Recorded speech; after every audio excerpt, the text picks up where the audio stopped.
नित्यमुक्त जोका सोडी बंधनाते उभय पकाते दाखवितो ज्याची परावाचा इरांचे विधान वाहुतेची.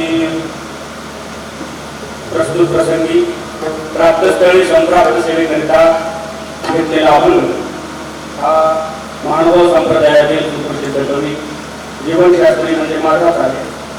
आणि आज आपण या ठिकाणी या अभंगाच्या माध्यमातून त्या परमेश्वराचं महत्त्व, त्याच्या वाणीचं महत्त्व आणि त्याच्या ठिकाणी मनुष्याचं चित्त जे भरकटलेलं आहे ते चित्त त्याच्यापायी स्थिर व्हायला पाहिजे यासाठी कोणते पर्याय आहेत, काय उपाय आहेत यावरती आपण निवेदन करणार आहोत. अभंगावर निवेदन करण्यापूर्वी ज्या अनंत ब्रह्मांड नायक परमेश्वराचा आपण या ठिकाणी जन्मोत्सव अवतार दिनोत्सव साजरा करत आहोत त्या निमित्ताने त्या परब्रह्म परमेश्वराला एकदा आपण अगोदर त्याची प्रार्थना करूया.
नित्यमुक्तिप्रदायकम् वंदे चक्रधरं विभो दयानमन माझे श्री गुरुवरा तेने दाखविले आनंद कंदा तो उपकारण पिठे मन कदा जीवा परमानंदा तुझ फेडी. अभंगावर विवेचन करण्यापूर्वी अल्पसा परिहार देणं अत्यंत अगत्याचं आहे. प्रतिवर्षीप्रमाणे याही वर्षी आपण सर्वज्ञ श्री चक्रधर प्रभू तथा श्री गोविंद प्रभू महाराजांचा अवतार दिनोत्सव या संपूर्ण कामवासनेने परगटलेल्या ह्या जगामध्ये, ह्या वातावरणामध्ये सुद्धा ज्यांचा कामावरती ज्यांनी कामावर आळा घातलेला आहे असं गाव म्हणजे कांबळज गाव. आणि ह्या कांबळज गावामध्ये या मंदिराच्या प्रांगणात आपण हा अवतार दिनोत्सव या ठिकाणी साजरा करत आहोत. आणि त्या निमित्ताने ही आजची 4थ्या दिवसाची सेवा माझ्याकडे ज्यांनी सोपवली असे माझ्यासाठी सतत मार्गदर्शक आणि गुरुतुल्य असणारे व्यक्तिमत्व म्हणजे आपल्या मंदिराचे संचालक असणारे परमपूज्य परमादरणीय श्रद्धेय आचार्य प्रवर महंतश्री आनंदराज बाबाजी, तसेच या ठिकाणी उपस्थित असणारे आपल्याच या गावचे भूमिपुत्र आदरणीय श्रद्धेय महंतश्री शहावीरकर बाबाजी आणि जे माझ्यासोबत आलेले आहेत असे आदरणीय श्रद्धेय श्री प्रभाकर दादाजी आंबुते आणि ज्यांच्या यूट्यूब चॅनलच्या माध्यमातून हा कीर्तनाचा कार्यक्रम या ठिकाणी प्रसारित होत आहे असे माझे स्नेही आदरणीय श्रद्धेय तपस्वीराज दादाजी.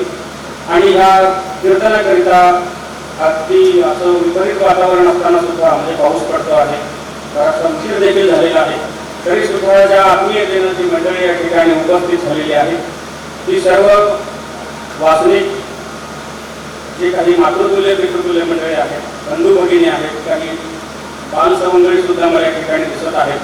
ह्या सर्वांना माझा सविनय सादर दंडवत प्रणाम. गोपाला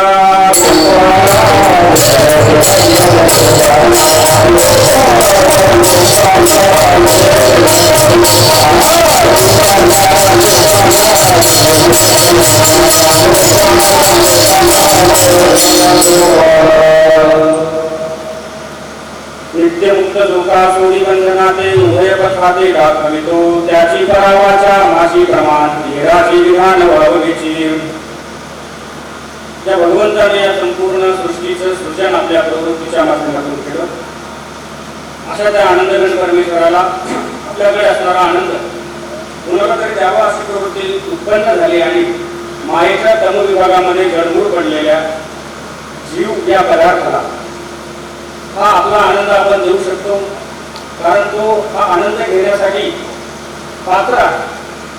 कारण परमेश्वरांनी बघितलं, मानव संप्रदायाचे तत्वज्ञान असं आहे की या संपूर्ण चराचर सृष्टीमध्ये 4 पदार्थ आहेत, जीव, देवता, प्रपंच आणि परमेश्वर. त्यापैकी परमेश्वराकडे आनंद पुस्तक महत्व आहे आणि कुणाला तरी द्यायला पाहिजे. म्हणून परमेश्वराने बघितलं देवतांकडं, तर देवता ह्या नित्यबद्ध आहेत, बांधलेले आहेत, त्यांना मुक्त करणं मोकळं करणं शक्य नव्हतं. प्रपंचाकडे पाहिलं तर प्रपंच हा जडमूळ अवस्थेमध्ये आहे, त्यालाही काही आनंद देऊ शकत नाही. मग कुणाला आनंद देता येईल? मग जीवाकडे पाहिलं तर जीव हा बंधमुक्त आहे, जो अगोदर तर बंधनात आहे परंतु तो मुक्त होऊ शकतो केल्याने. अविद्या नावाचं बंधन त्याला जे लागलेलं आहे, तो दोष आहे, हा काढल्यानंतर तो मुक्त होऊ शकतो. पण मुक्त करण्यासाठी अगोदर जो स्वतः मुक्त आहे तोच दुसऱ्या बांधलेल्याला मुक्त करू शकतो. बरोबर आहे. जो स्वतः मोकळा असेल तो दुसऱ्या बांधलेल्याला मोकळा करू शकतो. म्हणून तो परमेश्वर कसा आहे की तो खरंच या जीवाला बंधनातून मुक्त करू शकतो का, हे अभंगाच्या पहिल्या चरणामध्ये या ठिकाणी सांगितलं.